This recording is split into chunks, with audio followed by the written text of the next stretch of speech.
Assalamualaikum warahmatullahi wabarakatuh. Selamat berjumpa kembali di video pembelajaran sejarah kebudayaan Islam bersama saya Heri Heriawan.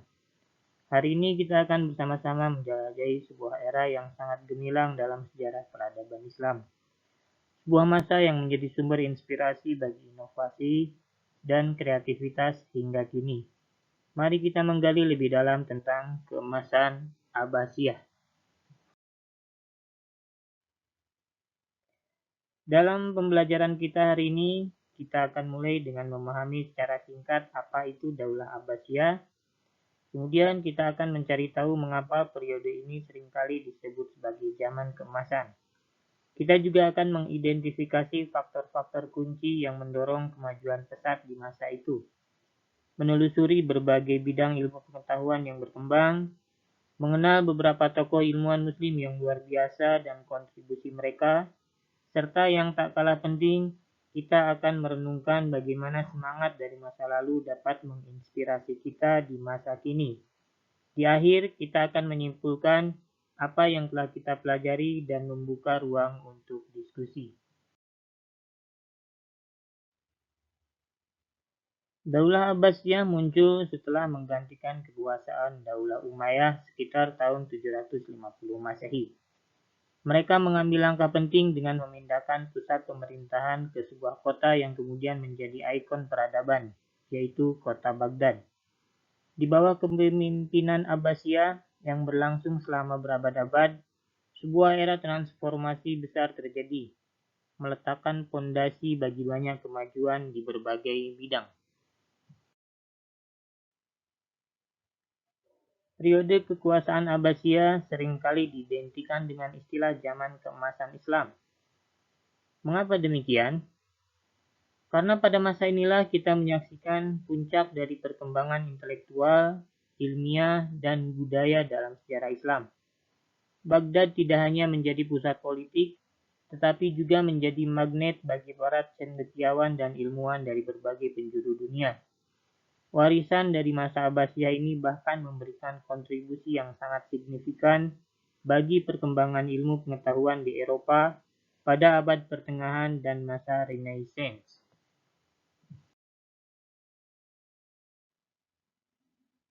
Lalu apa saja yang sebenarnya menjadi bahan bakar kemajuan di masa Abbasiyah? Pertama, kita melihat adanya dukungan yang kuat dari para khalifah. Mereka tidak hanya memberikan dana, tetapi juga mendirikan lembaga-lembaga ilmu pengetahuan seperti Baitul Hikmah yang menjadi jantung dari aktivitas penerjemahan dan penelitian. Kedua adalah gerakan penterjemahan yang masif.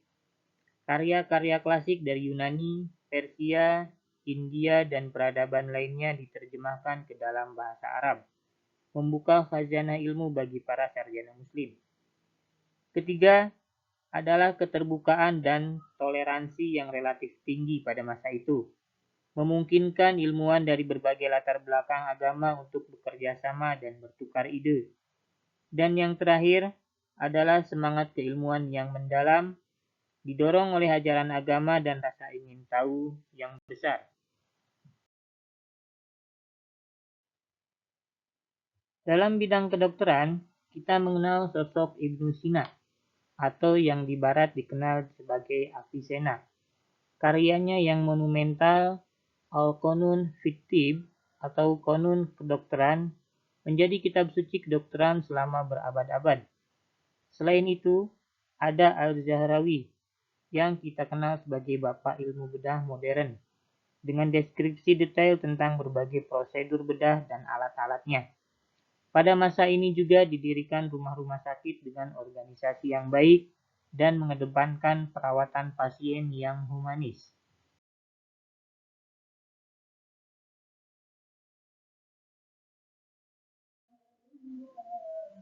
Beralih ke matematika, kita tidak bisa melupakan Al-Khwarizmi.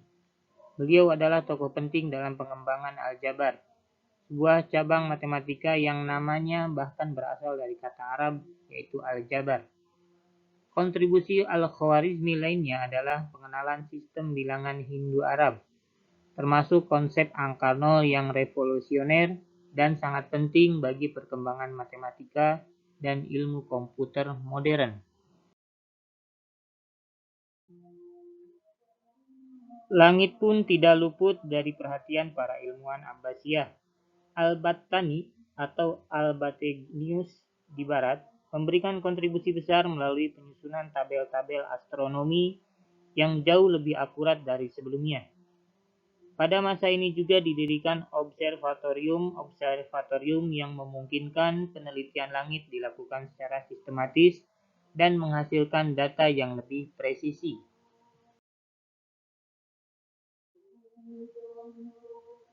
Dalam bidang yang kita kenal sekarang sebagai kimia, terdapat sosok Jabir bin Hayyan yang sering dianggap sebagai bapak kimia modern. Beliau mengembangkan metode eksperimen dan melakukan klasifikasi zat-zat kimia.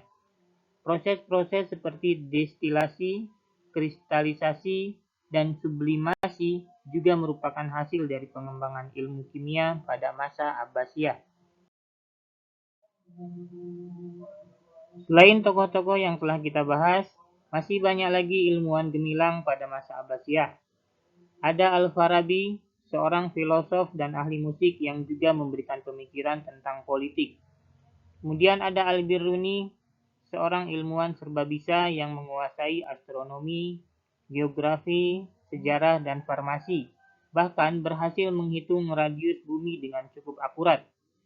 Dan tak ketinggalan ada Ibnu Khaldun yang kita kenal sebagai bapak sosiologi dan historiografi modern dengan karyanya yang terkenal Al-Muqaddimah.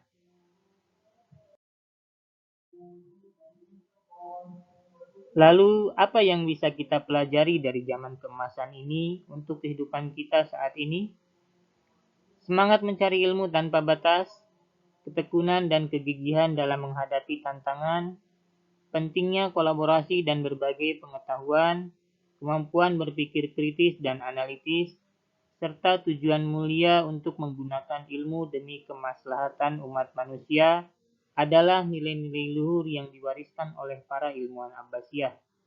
Nilai-nilai inilah yang seharusnya terus kita teladani untuk menumbuhkan inovasi dan kreativitas di era modern ini.